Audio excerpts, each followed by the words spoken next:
નમસ્કાર. ચાલો આજે ગણિતની એક એવી મજેદાર ટ્રીક શીખીએ જે લાંબી ગણતરીઓને એકદમ સહેલી બનાવી દેશે. આજે આપણે સંખ્યાઓનો સરવાળો કરવાની એક સુપરફાસ્ટ રીત જોવાના છીએ. જરા વિચારો, જો કોઈ આપણને કહે કે 1 થી 60 સુધીની બધી જ સંખ્યાઓનો સરવાળો કરો, એટલે કે 1 + 2 + 3 એમ કરતા છેક 60 સુધી, અરે બાપરે, આ તો કેટલું લાંબુ અને કંટાળાજનક કામ લાગે, ખરું ને? જો આપણે એક પછી એક સંખ્યા ઉમેરવા બેસીએ તો કેટલો બધો સમય જાય અને ભૂલ થવાની શક્યતા પણ ખરી. ના, આના કરતાં કોઈક તો સહેલી અને ઝડપી રીત હોવી જ જોઈએ. અને હા, એવી એક રીત છે. ગણિતમાં આવી મોટી સમસ્યાઓ માટે એક જાદુઈ સૂત્ર છે, એક એવો શોર્ટકટ જે મિનિટોનું કામ સેકન્ડોમાં કરી આપે છે. તો ચાલો એ ગુપ્ત સૂત્ર વિશે જાણીએ. પણ એ સૂત્ર સમજીએ એ પહેલાં એક નાનકડી વાત જાણી લઈએ. પ્રાકૃતિક સંખ્યાઓ એટલે શું? સાવ સહેલું છે. આપણે ગણતરી કરવા માટે જે સંખ્યાઓ વાપરીએ છીએ ને, જેમ કે 1, 2, 3, 4 અનંત સુધી, બસ એ બધી જ પ્રાકૃતિક સંખ્યાઓ છે. અને આ રહ્યું એ શક્તિશાળી સૂત્ર. સરવાળો શોધવા માટે આપણે છેલ્લી સંખ્યા, જેને આપણે અહીં n કહીશું, એનો ગુણાકાર એના પછી તરત આવતી સંખ્યા સાથે કરવાનો અને પછી જે જવાબ આવે એને 2 વડે ભાગી નાખવાનો.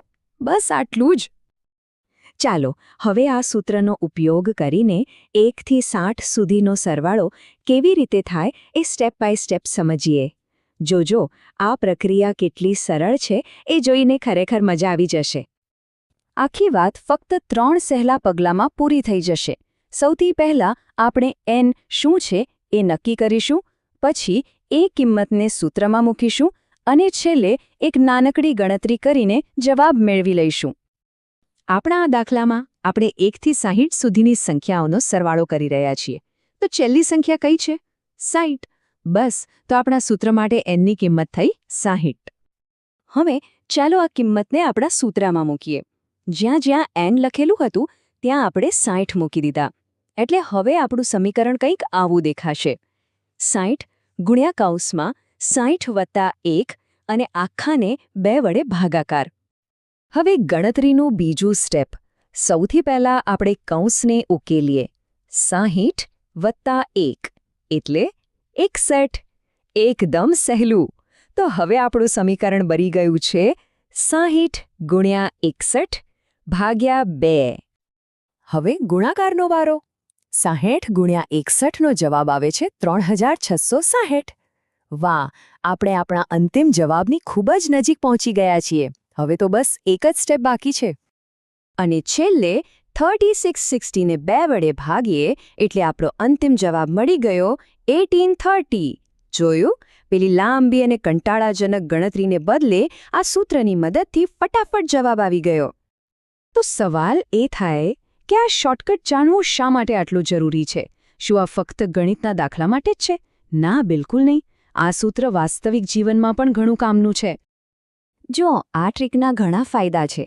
એનાથી આપણું મગજ ગણતરીમાં તેજ બને છે. કોઈ સ્પર્ધાત્મક પરીક્ષા હોય તો આપણો કેટલો બધો કિંમતી સમય બચી જાય. અને રોજિંદા જીવનમાં પણ નાની મોટી ગણતરીઓ ઝડપથી કરવામાં ખૂબ કામ લાગે છે. તો હવે આ શક્તિશાળી સૂત્રની જાણકારી આપણી પાસે છે. હવે મોટી સંખ્યાઓનો સરવાળો પણ ઝડપથી અને પૂરા આત્મવિશ્વાસ સાથે કરી શકાય છે. તો ચાલો આ નવી શીખેલી ટ્રીકને અજમાવીએ. વિચારો જોઈએ, જો 1 થી 60નો સરવાળો આટલો સહેલો હોય તો 1 થી 100 સુધીનો સરવાળો કરવામાં કેટલી વાર લાગે? આ સૂત્ર સાથે જવાબ તો હવે આપણી આંગળીના ટેરવે છે.